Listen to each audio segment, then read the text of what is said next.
여러분 안녕하십니까, 진성호입니다. 오늘 이재명 민주당 대선 후보가 관훈클럽에서 토론회를 가졌습니다.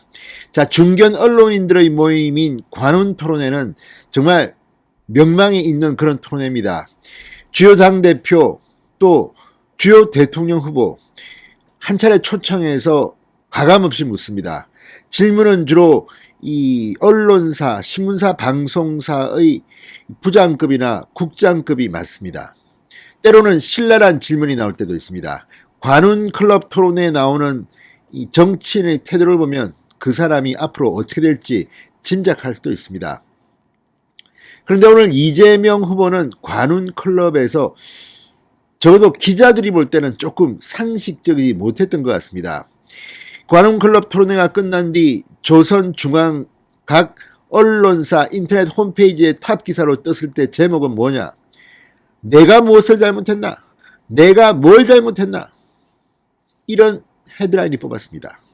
자, 이것은 기자들이 볼 때는 적어도 이재명은 뭔가를 잘못한 것 같은데 그게 범죄 혐의든 아니면 도덕적으로든 이재명은 잘못한 게 없다고 강변하는 것입니다.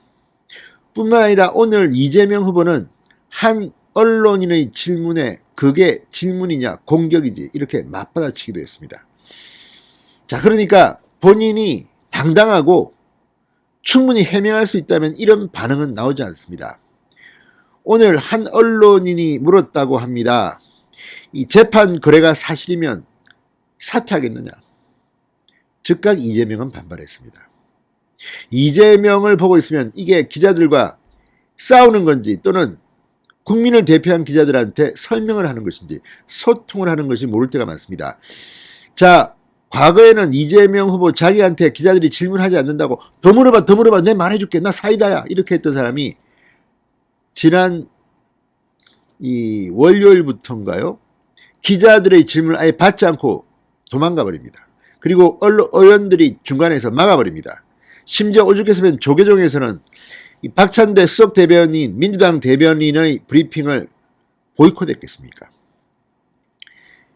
모처럼 이재명을 지켜본 중견 언론인들이 참으로 실망했을 것 같습니다. 진성호의 융단 폭격 시작합니다. 이재명 민주당 후보를 융단 폭격합니다. 방송에 앞서 아직 진성호 방송의 구독자가 아니신 분은 붉은색 구독 버튼 눌러주십시오.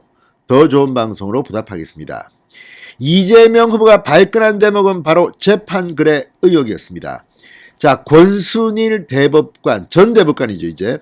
자, 권순일 대법관이 2심에서 선거법 위반으로 경기도 지사직이 날아갈 뻔한 이재명을 살려주는 대법원 최종 판결에 상당히 중요한 캐스팅보트 역할을 했다고 언론들은 분석하고 있습니다. 그 권순일, 화천대유에서 돈을 받았습니다. 매월 과분한 돈의 자문료를 받았습니다. 또 화천대유의 김만배가 대법원에 여러 차례 이 판결점에서 만나러 갔다는 사실도 확인됐습니다. 8차례인가요? 자, 누구라도 상식적인 언론인이면 의심할 수밖에 없습니다. 도대체 권순일은 왜 그랬을까? 그런데 이 질문이 나오자 이재명은 발끈한 겁니다. 이렇게 말했습니다. 이런 것은 질문이 아니라 공격이라고 할 수 있다. 발끈하고 났습니다.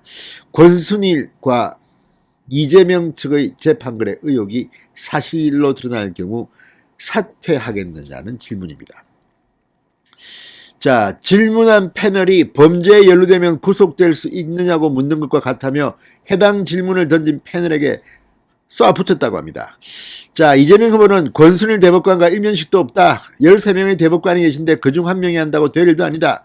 그렇지만 권순일은 좀 다릅니다. 당시 최선임 대법관이었던 겁니다. 자, 아무튼 이재명은 이렇게 자기 입장을 밝히면 되는 거지 왜 이렇게 발끈합니까? 자, 그러면서 대장동 사업을 결정한 2015년에는 경기도지사를 생각도 하지 않을 때라고 주장했습니다. 자, 그리고 항소심 무료 변론 논란에 대해서도 인권 변호사들의 활동 양식에 대한 이해가 적기 때문에 생긴 것이다. 송두환 등 세 분은 변론을 안 하고 이름만 올려줬다. 이걸 이기라고 보면 140명 정도가 참여했던 노무현 대통령의 변호인단은 대체 얼마를 준 거냐? 결국 이렇게 막 끌어들입니다. 노무현 운동을 했는데 나는 안 되냐? 물귀신 작전인가요? 자, 아무튼 오늘 이 관훈클럽 토론회 기자들이 제목을 내가 뭘 잘못했다고 이렇게 뽑은 이유가 그겁니다. 내가 무엇을 잘못했냐? 자, 이 윤석열과 이재명의 의혹들이 있습니다. 윤석열은 이른바 고발사주 의혹, 이재명은 대장동 의혹. 여론조사에서도 분명히 대장동 의혹이 훨씬 더 심각합니다. 그걸 모를 리 없는 이재명, 내가 뭘 잘못했다고. 결국 오늘 이재명은 대장동 특혜 의혹 특검을 수용할 수도 있다고 밝혔지만 조건도 아주 비겁하게 째째하게 받았습니다. 그러면서 고발사주 특검은 안 된답니다. 또.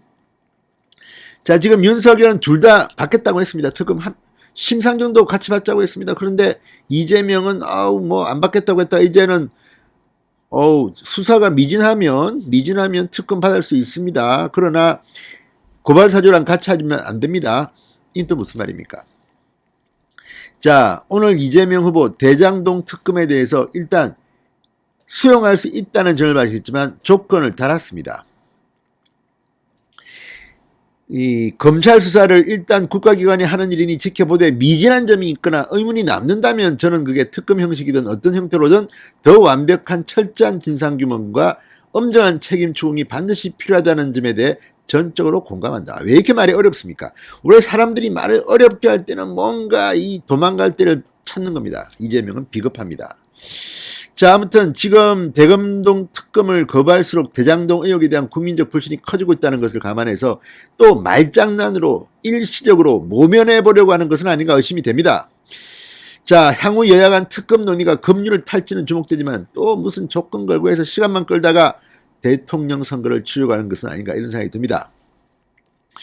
자, 오늘 어쨌든 대장동 화천대유 이재명 결국 유동규는 잘 아는 사람이라는 점을 인정했습니다. 그럼에도 불구하고 내가 뭘 잘못했느냐? 오늘 이재명은 관훈 토론회에서 상당히 감점을 많이 단 것 같습니다. 진성호의 융단 폭격이었습니다. 여러분 감사합니다.